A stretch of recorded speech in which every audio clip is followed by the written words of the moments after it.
throw. Lots of time. To the goal line. Touchdown, Elliott. Breaks a tackle. Pollard running away to the 15. Pressured, hit, sack. Fumbles the ball. Picked up by the Cowboys. Throws it down the right side. It's intercepted by Diggs. Alden Smith with a fumble recovery. Dalton in the gun. Gallup. Dalton looking left, throwing a fade. Lamb, what a catch! It's the Dallas Cowboys 2020 year-end special, Overcoming Adversity. Here from the Star in Frisco, I'm Kyle Youmans, leading you on this journey over the next hour as we take a look back at one of the more unique years in Dallas Cowboys franchise history. It's been 60 years of Cowboys football, but this one had a global pandemic, a new coaching staff, and adversity at every single turn. But when you look at 2020, Cowboys fans everywhere can summarize it with one word and one word alone. And that's unpredictable. I'll even throw unforgettable in there as well whenever it came to this calendar year. Let's take a look back at 2020, starting in January in the first year of the Mike McCarthy era. I won my first Super Bowl here in North Texas at AT&T Stadium, and I just want to tell you I am anxious and excited to get to work on winning the next Super Bowl for the Dallas Cowboys. Well, isn't this very 2020? The Cowboys begin the celebration of the anniversary of their 60th season, and they do it in front of absolutely no one. Zerline, a little squibber. It's got to go 10 yards, and it's close. Who's got it?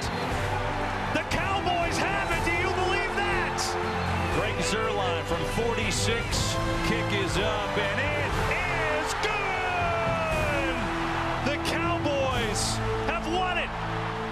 Here is Elliott. Did he get out? And it is definitely a safety as Elliott slipped. And that's 2 points on the board for Seattle. Parkey's extra point is blocked. And the Browns recover in the end zone. Horrible day for the Dallas defense. What a mess. Prescott breaks the tackle. Picks up a total of 9 more. Oh, no. Oh, no. Oh, that does not look good, Jim.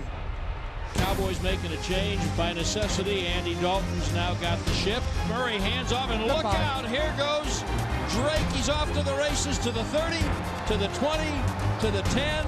Touchdown. He rolls right, runs out of the end zone, and slides at the 10. Yeah, that's a good idea. He got nailed. Yep. Dalton's hurt. Ben DiNucci warm up. And look out, and down he goes. Ball is out again. McLeod is going to take it all the way to the end zone. For the first time in the history of the franchise, the Cowboys have gone consecutive games without scoring a touchdown of any kind. And a throwback from right to left. The ball is caught by Goodwin up the left side to the 20, to the 30. C.J.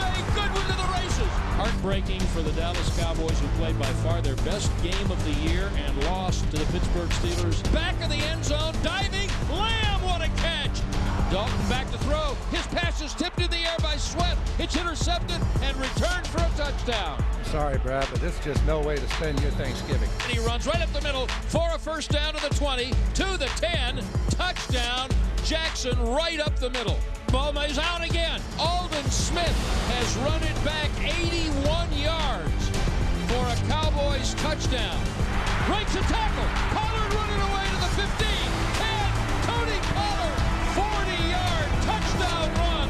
Caught by Gallup at the 10. First down, broke a tackle. Dances in the end zone. Touchdown, Cowboys. He's in trouble. Rolling left. Heaves it up. It's a duck in the end zone. It's intercepted. The Cowboys season is over. The final score today, the Giants 23, the Cowboys 19. And I get the disappointment. This is clearly not the way any of us anticipated the outcome of this season, but I think we have to recognize this was a uniquely challenging season like hopefully we never experience again. Mike McCarthy says it best when there were unique challenges throughout the calendar year. However, this was not the year that anybody envisioned whenever that January 8th press conference happened back in 2020. We're going to break down what went right and what went wrong for the Dallas Cowboys with a panelist of former Dallas Cowboys. But first, we'll start with Mike McCarthy. How did his first year go as the helm and the head coach of the Dallas Cowboys when we return here on the Cowboys Year-End Special? The 2020 Dallas Cowboys Year-End Special, presented by Miller Lite, is brought to you by Dr. Pepper. New Dr. Pepper and cream soda, a delicious duet. Ford. Ford is the best in Texas. And by Miller Lite, the only beer of the Cowboys.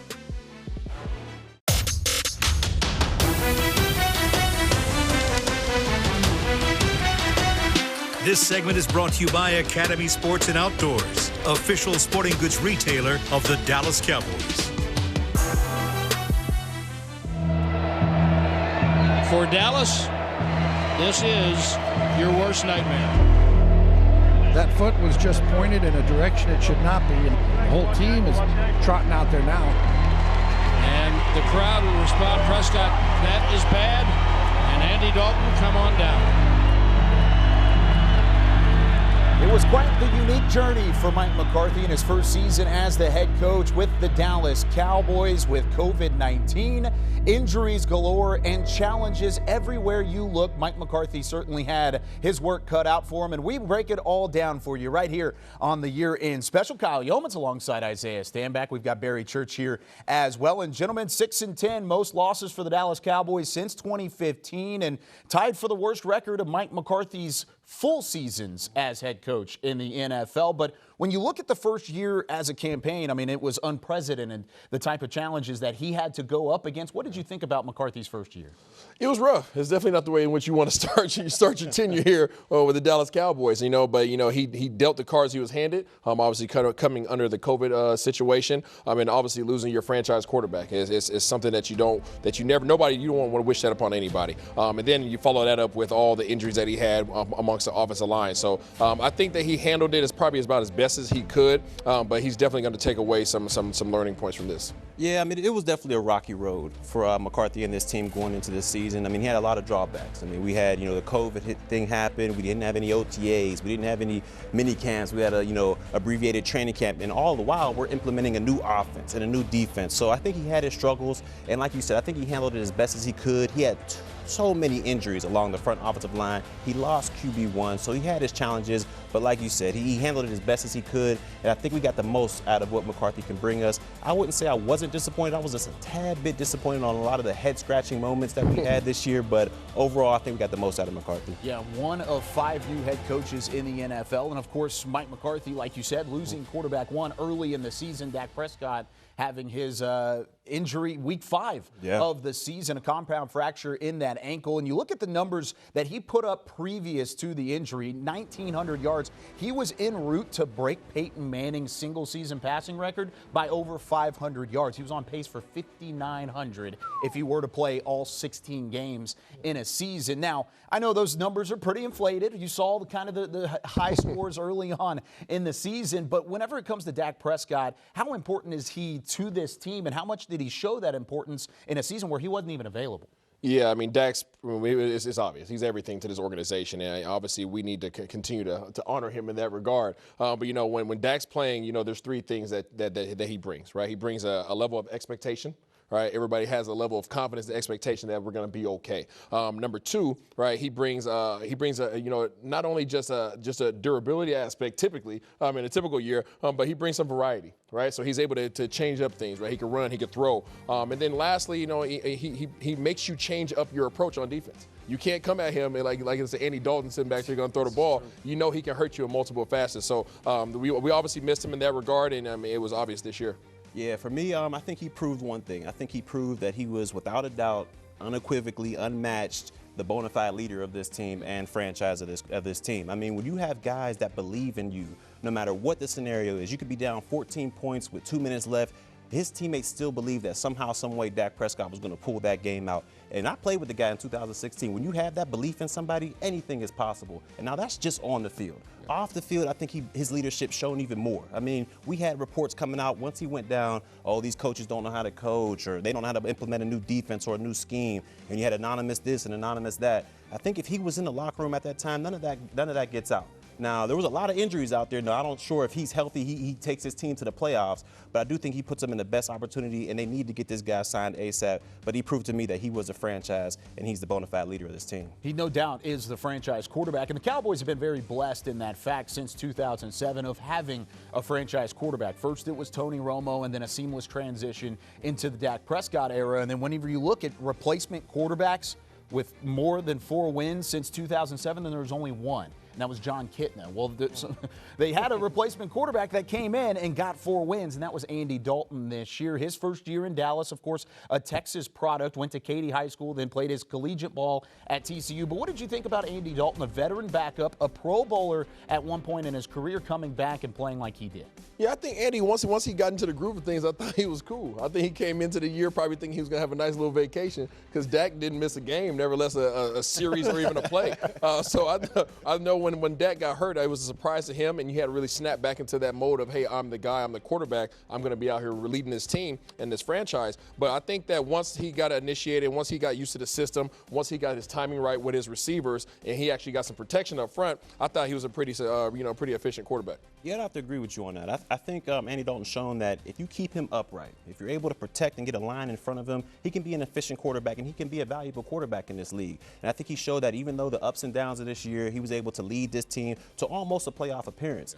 Now, what he also showed me that when the chips are and all the marbles are in the middle and everything comes down to this one thing, he went back to his Cincinnati ways. I mean, he went to the playoffs 5 times in Cincinnati, and every single one of those times he was out of there and one and done, basically.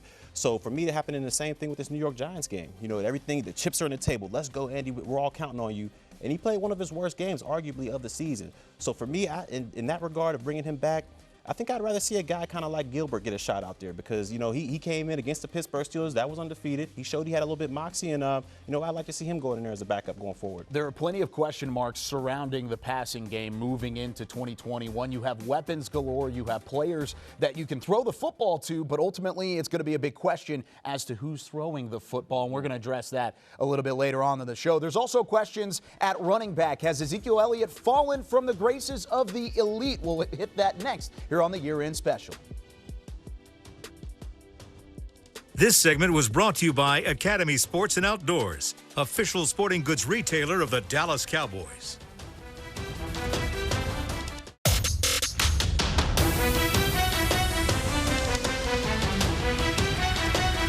This segment is brought to you by Ford. Ford is the best in Texas.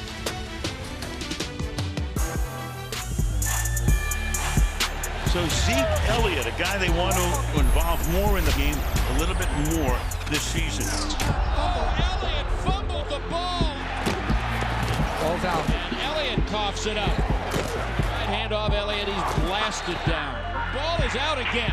Zeke Elliott has turned it over again. Truly unbelievable.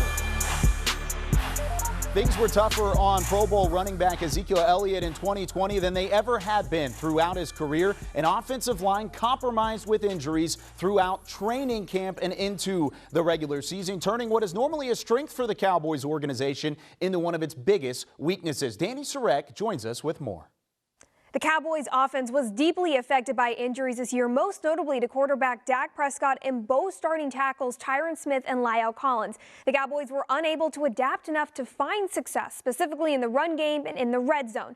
The Cowboys converted just 27 of 54 red zone attempts for a 50% success rate. After the final game of the regular season, running back Ezekiel Elliott touched on why the Cowboys had such a hard time converting in the red zone. In the red zone, we've had a lot of negative plays, and when you get off schedule like that in the red zone, it's tough. Just the negative plays, we got to eliminate the negative plays, and just because that puts us behind, and got to be more efficient. Execution comes at a premium when you're down there,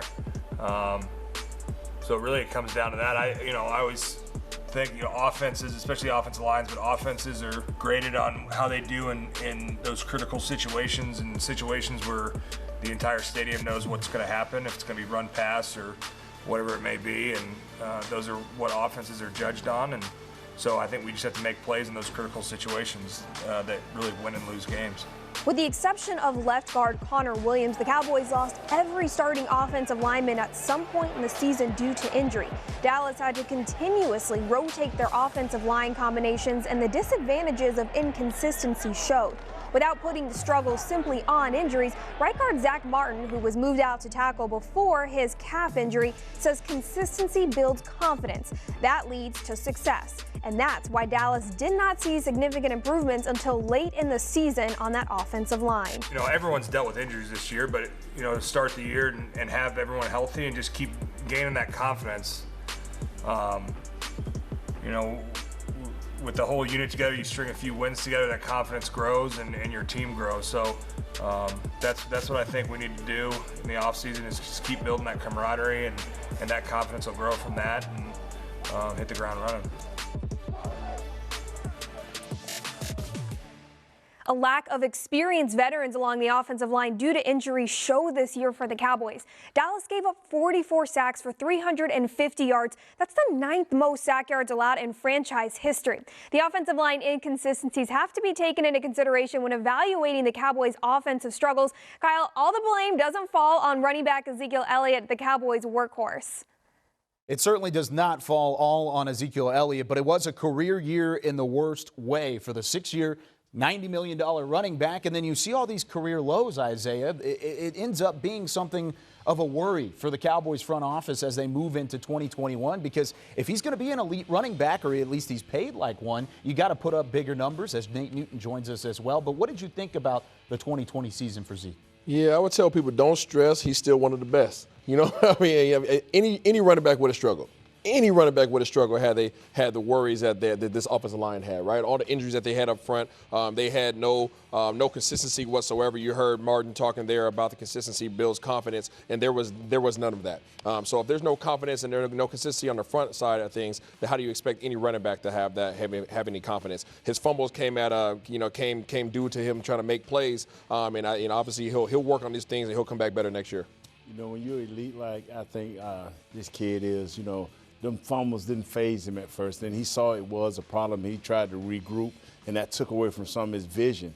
Towards the end of the year, you saw that vision come back. You saw that explosive. He played under some duress this year, physically and mentally. Zeke will bounce back.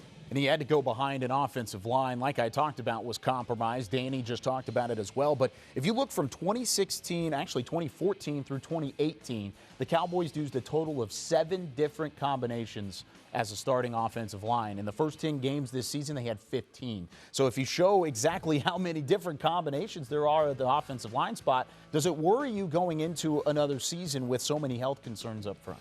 Absolutely. I mean, this is an area that they need to address. It's an area that we've taken for granted over past years just because of how confident we've been with that group, with all the all-pros we've had. But this is an area on this team that they need to make competitive. They need competitive depth, and I think if you add some depth there and you add some competition there, I think that you'll see this line flourish again. And I think they gained that this year with Biotish, with young Connor McGovern. Now, we know we got a center and a guard that's going to compete for those positions. I think with Lyle coming back and with Zach Martin being as versatile as he is, all we need is for Tyron Smith to stay healthy. In this offensive line, they have depth, they have starters, they're ready to go, I think. There could be big changes coming with some of the youth on the offensive line, but also with some of those veterans. Big decisions coming up this offseason when it comes to Tyron Smith, a multi-time Pro Bowler, an All-Pro, and then you look on the other side of Lyle Collins, who in 2018 and 2019 looked like one of the best tackles in the league at right tackle. And all of a sudden now there's an issue with him and his health moving forward. So the Cowboys are going to have to address that pretty soon. But what exactly went wrong on the defensive side of the football? We come back with that and more as we look back at 2020.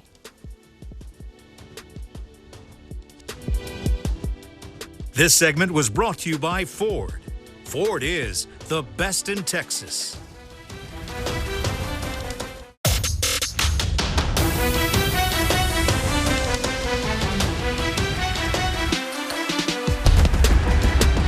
Expectations is always high heading into the season. For us, it's just about dialing in and not beating ourselves. Hands off and look out. Here goes Drake. And it's an easy first down for Carson and more. They are pathetic. They are bad. Nobody is as bad as the Cowboys defense right now. And he picks up a first down and more. He's going to outrun Jalen Smith. That is a somewhat inexcusable touchdown. I mean, watch the film. That's exactly what the Cowboys need to do heading into the 2021 season. Let's look at the film because it wasn't very pretty whenever it comes to the defensive side of the football. Most points allowed by a Cowboys defense since 1960. And by the way, that was the first year of football in Dallas as an NFL team. And then you look at most touchdowns allowed in franchise history, most best passer rating allowed in franchise history. Nate Newton, Barry Church. Nate, you were on the offensive side of the football. so I know you know how to beat bad defenses. Then, Barry, you were on the defensive side of the football, but what was the downfall whenever it came to the Cowboys on that side of the ball? I mean, we can delve into the excuses. We can say, you know, COVID took out all our off-season program, and we're implementing a new defense, and we don't have, you know, preseason games to do this, that, and the third. But all those are excuses, and I don't think this team delves in excuses. To me, what hampered this defense the most was we were unable to stop the run at all against any team we went against. We had guys coming off the practice squad rushing for over 100 yards against us. We had teams going for over 300 yards rushing against us. And when you do that to a defense, it takes out the aggression of the defense. The defensive line isn't able to pin their ears back and get after that quarterback because that offense is in third and manageables, third and 3, second and 4, second and 5. So they got to pick their poison. They can pass the ball over you or they can run the ball over you. And when you do not make an offense one-dimensional, it makes it extremely hard to be a successful defense in this National Football League, and that's what we were able to do this year. You know, and I agree with you, Barry. It's not about the excuses, but when you have a coach that came in and tried to change the defense, we were a 4-3 defense. We went into a 4-2 situation where we was a hybrid run versus pass. We stayed in that defense too long. Our players did not prosper in that defense. So what we wind up having was a bunch of guys out of place, not knowing what to do. And when you hesitate as a defensive player, that's what you get. Guys just running through you. No lane discipline, no linebackers coming down, punishing people. And that's what you wind up with is a bunch of yards against you. Through the first 12 games of the season, the Cowboys' defense was one of the worst, not only in franchise history, but in league history. And a lot of the frustration came from the linebacker position. I mean, you had Jalen Smith, who led the team in tackles, but ultimately was out of position a lot of the time. Then you had Leighton Vander Esch, who missed 6 games for the second straight year. So ultimately, whenever it comes to the linebackers, how did they get back to that 2018 form where they were Pro Bowl caliber linebackers and someone you could build around on defense? In 2018, they were arguably considered one of the top 2 tandems in the National Football League when it comes to linebackers. They were flying all over the place. And I think the downfall to that was we just added a little bit too much on defense. Not saying that that's a bad thing or a good thing, but we added a little bit too much and put a little bit too much on their plate. Had them, instead of just making a close call, figuring out their responsibilities and running and hitting, they had to, you know, make a check call here, make sure this guy's on his responsibilities, make sure that guy's on his responsibilities. And that just proved to be a little bit too much on their plate. And you could see on the play on the field, they weren't running as fast, they weren't reacting as fast, and it caused our defense in the long run. The bottom line is that when you don't have a good defensive line, a solid defensive line playing their responsibilities and holding their gaps, that makes your linebackers start guessing because instead of them coming downhill and penetrate, they're running humps. And when you're running humps, all backs are doing is like, you go that hole, I'm going over this hole because nobody has lane discipline. And so now these guys lost confidence. Jalen has the utmost confidence in not knowing what to do. You know, and I hate to attack this kid. I'm sitting here stumbling a little bit, but you got to humble yourself and understand what the defense is asking of you. Go them up, make the tackle. Same with Leighton. They did not do this year, fellas. They running the hump. They guessing. They're out of line. After games, you're saying, hey, my bad.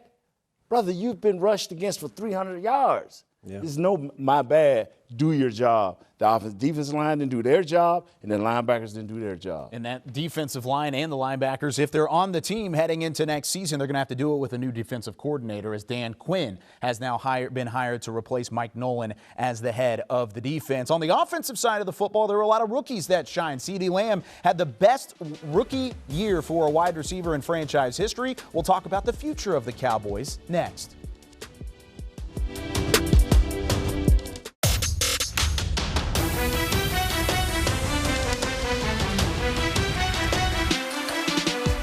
One of the favorite mantras of Stephen Jones and the entire Cowboys front office, that roster evaluation and development is a 365-day job. That's certainly the case for the Dallas Cowboys after a 2020 season that saw a bit of a youth movement underneath Mike McCarthy. And despite a 6-10 record, there's a bunch of positives to look for. Rob Phillips has more. When Mike McCarthy won a Super Bowl with the Green Bay Packers 10 years ago, it took more than 53 players. 77 to be exact. That's why McCarthy prioritizes playing and developing young players early. Injuries happen. The next man up must be ready. The 2020 season tested McCarthy's approach like no other. with season-ending injuries to several key starters. If there's a silver lining to 6-10 and no playoffs, it's the experience that players got across the roster, snaps that otherwise would not have been available. Our young players got a chance to get a lot of reps, and that alone make them better players than they would have been. And I don't like the circumstances that they got them under, the reason they got them, but they became better players than they would have been. We need to take those reps, additional reps that we've got, we need to take that and build from that.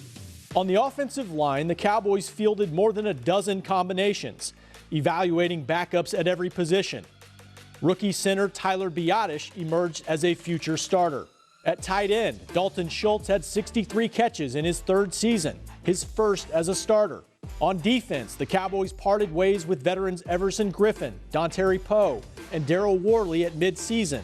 3 younger players emerged. Defensive end Randy Gregory ranked 3rd on the team in sacks, despite playing only the final 10 games. Rookie Neville Gallimore started at defensive tackle down the stretch. And safety Donovan Wilson brought a physical edge to the secondary. We lost this year, but I feel like also we gained a lot. And by having these young guys come in each and every day and improve on their skills, and it's very inspiring. And I appreciate all those guys in the locker room for what we went through this year and how it's going to shape our lives and make us better people and better players. The top of the rookie class also showed Pro Bowl potential. Wide receiver CeeDee Lamb had 18 catches of at least 20 yards, most on the team. Cornerback Trayvon Diggs became the first Cowboys rookie ever to lead the defense in pass breakups and interceptions. I feel like, the sky's the limit. I'm gonna take myself where I want to take myself. I got the ability to do exactly what I'm trying to do and exactly, what I want to do. So, it's really up to me and, how I go about it. A great example of a young player getting extra playing time and taking advantage of it. How about Dak Prescott in 2016? Invaluable reps as a rookie taking over for Tony Romo. That's the type of experience that so many young players on this year's roster can take with them into 2021. For DallasCowboys.com, I'm Rob Phillips. Fantastic work as always from Rob, and a great summary of the youth movement happening in Dallas. And hopefully the Cowboys have some of those younger players have the same success as Dak Prescott did after his 2016 rookie year. But here in 2020, there were a bunch of rookies that showed out. Let's go starting all the way back in week 1, where you can see those rookies on film. CeeDee Lamb and his welcome to the NFL moment. Yeah, CeeDee, he brought his big boy draws on, and then when he came to the league. And he started this thing off right, and this is a picture, this is a clear picture. Everybody pay attention to this, because this is our team. This is our foundation here. We have Amari Cooper on the field, Michael Gallup, CeeDee Lamb, Dak Prescott, Ezekiel Elliott. Those are our guys. Well, I like to refer to them as our goons. So what you guys see here is we got Amari Cooper going in motion right here, and what this is a man declaration. These guys see this man going with them. It's man coverage. So all of a sudden, Dak Prescott knows that nobody can guard my guys because my 3 receivers are better than your 3 DBs. So as we see the ball snapped right here, boom, Coop Dog is going to come all the way across here.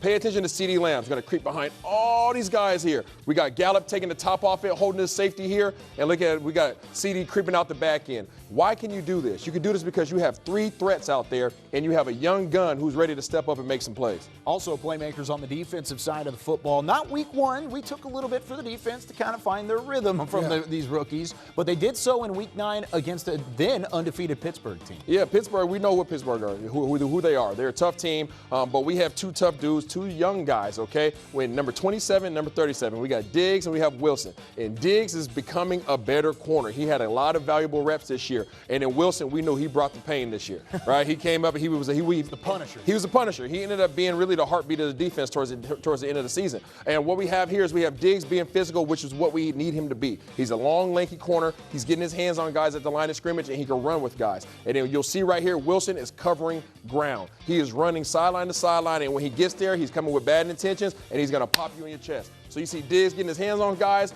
contested catches here, and then we got Wilson running all the way over the field, and they are competing not only against the other team, but they're competing with each other for the ball. You got young, hungry guys that are going out there playing all the way to the end of the whistle, And guess what? We have more that to look forward to in our future. You know, that's something that stuck out to me this year is the fact that you had two guys, very young players in the secondary that were fighting in the right position and that were really in the place to make a play against a good receiver in Deontay Johnson and a good wide receiving core against the Steelers. Plenty to look forward to in terms of the youth on this Dallas Cowboys team, but they've also got a lot of questions in terms of free agency. What will the Cowboys look like in 2021? We'll hit that after we come back.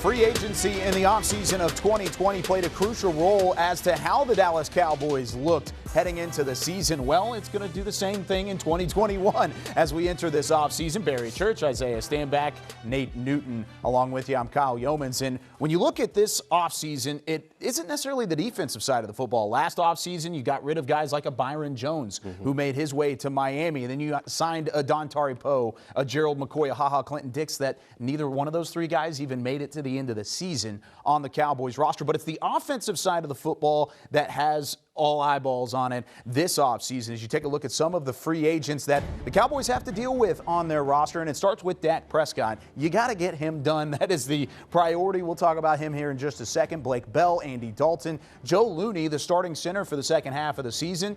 Is he going to be a priority with Tyler Biadasz now in the fray as a rookie at the center position? But whenever it starts at the offensive side of the football, you got to go with Dak Prescott. How important is it for them to get him signed? It's of the utmost importance. I mean, he should have been signed 5 minutes ago, yesterday, last week, whatever last year, whatever it needs to be, he needs to get signed. I mean, they put themselves in this hole to begin with. They should have signed him, like you said, 2 years ago when his deal was coming up, but they waited a little bit too long, franchise tagged him. They have to get this guy done. He's an unequivocal leader of this team.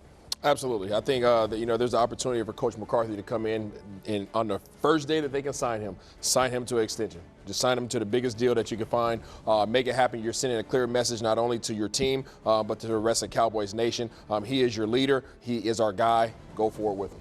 And once you sign him, you get Joe Looney done, and then you get Noah Brown, and then you switch to the other side of the ball.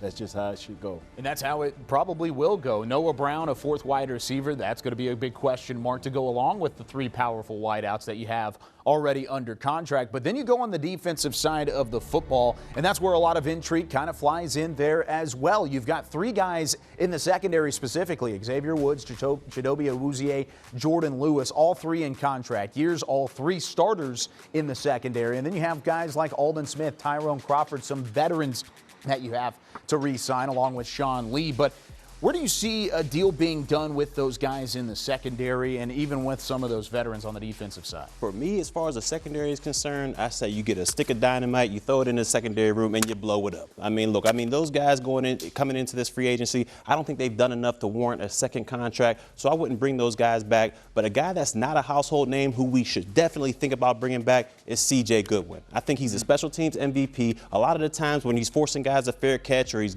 making sure the ball's down at a certain angle, he's the guy that's gone there and getting it. We got to get this guy back. He's the key to our special teams. Yeah, what he said. No, I agree. I'm not on the bandwagon in terms of bringing most of these guys back. I think that if they want to come back, they come back on the discount double check. And I think that Goodwin has shown that he has some heart, he has effort. He's one of the few guys on that in the secondary who shows some kind of passion in that regard. But I think you also can go back there and try to get you Aldon Smith, obviously on the D-line side of things, and try to see if he can play a full season. Okay. I'm not French, but we all. I tell you what, C.J. Goodwin, that's a must. It's got certain guys that you have to bring back, and he's a must. After that right there, just roll the dice and see where it lands. Nate, what about some of these veterans? Because you've seen the last two off seasons, Gerald McCoy, Aldon Smith, even Robert Quinn, if you want to go back a couple of years. The Cowboys like to bring back veterans. You've got Sean Lee, Tyrone Crawford, Aldon Smith now available. Do you bring any of those guys back to be a part of the team? I look at Aldon Smith, I look at Tyrone Crawford, and I take a long, hard look at them and where they're at in their careers and how many snaps. Because I don't need them getting snaps taken away from the young guys. I need them to be in a veteran presence to lead these guys and to do what's right to help this team go forward. Yeah, I mean, Aldon Smith, I like him, but if you look at the first 8 games, Aldon Smith had 35 tackles and 5 sacks. And you look at the second half, he had 9 tackles and 0 sacks. So something happened there, right? So you kind of question whether or not he can play a full season. We need to bring him back and have a full camp, a regular offseason, and see if he can play for us. Short and sweet, Aldon Smith, he didn't show enough for me in the second half of the season to warrant coming back, so I say no on him. Sean Lee, he's been a great teammate of mine, but I think the time is up, and I think it's time for you to go ahead and retire. So for me, it's a no on both of them. Former teammates saying things to Sean Lee. Hey, it's got to come to an end at some point. Free agency didn't work out for the Cowboys in 2020, but the draft, hey, that was a success. Can the Cowboys replicate some of that draft success? We'll talk about that on the other side of the break.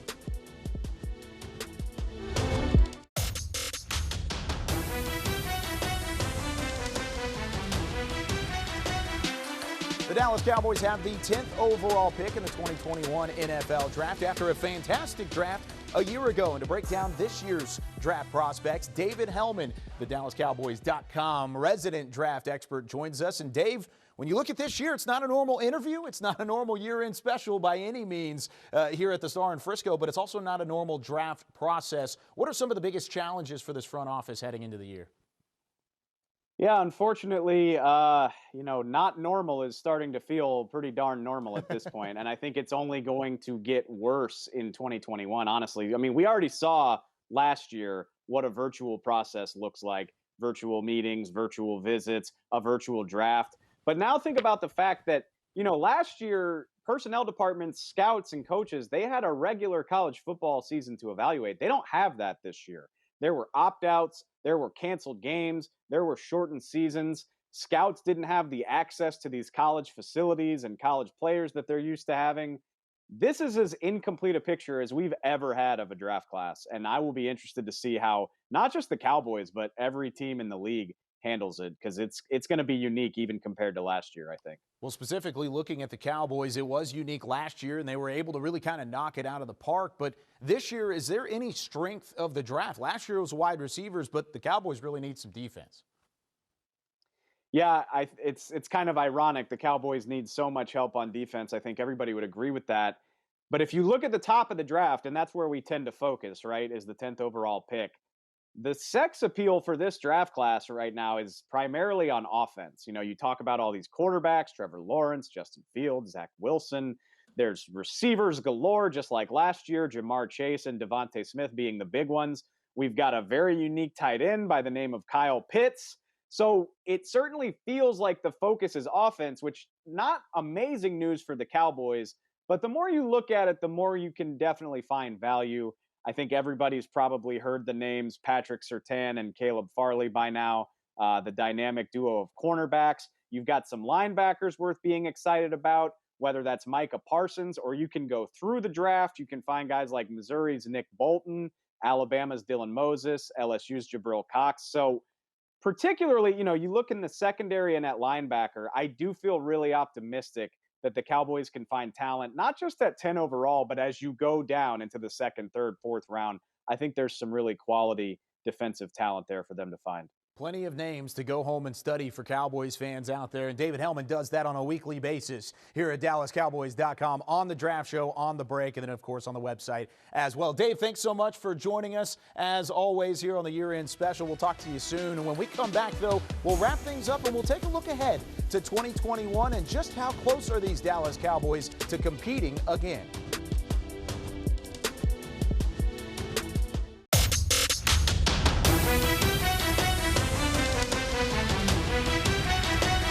The 2020 Dallas Cowboys Year-End Special, presented by Miller Lite, was brought to you by Dr. Pepper. New Dr. Pepper and cream soda, a delicious duet. Ford. Ford is the best in Texas. And by Miller Lite, the only beer of the Cowboys. When it came to the title of this year's year-end special, overcoming adversity was an easy choice because throughout the calendar year, that's exactly what the Dallas Cowboys did, really from beginning to end, was overcome adversity. A lot of this year was about keeping the players, the coaches, the fans, and families around the league safe, and that's exactly what they did, getting through the 2020 campaign. Final segment here as we look ahead, look to the future now for the Dallas Cowboys. Hopefully a COVID-19-less future in 2021, as we're all hoping for here. But whenever it comes to the Cowboys, just how close is this team to being successful? Some think they're pretty far away. Others, like Michael Irvin, who's been on this show before, saying they're closer than they think. I'm with Mike Irv on this one. I'm with the playmaker. I think they're extremely close to getting to that top of the mountain. I think that, if they can stay healthy, if they can get that boy number 4, if they can get him signed in here and get these teammates believing in him, I think the sky's the limit for this team. They just need to add a couple more pieces on defense, but overall, I think they're extremely close. Yeah, I agree with you, B. I think that, if this team can come in and Coach McCarthy can get his hands around these guys this offseason and say, hey, this is our culture, this is our identity. If you can identify those things, then I think we're going to be on our way. I disagree. I think we're far away. We don't have a defense that can play in the playoffs. We don't have a defense that can line up for one game and say, we're going to make you one-dimensional. If they bring in Coach Quinn and don't get him the pieces where he can work his magic, we'll be back in the same position next year. So our scouts and coaches and owners have to go to work to make sure we're not in this situation again, injury or no injuries. And this division's wide open going into 2021. There are lots of opportunities for the Cowboys to make some noise. That's going to do it for us here on the year-end special from the Star in Frisco. Special thanks to everyone involved in this program. For Nate Newton, Isaiah Stanback, and Barry Church, I'm Kyle Youmans. We'll see you next year here on DallasCowboys.com. Yes, sir.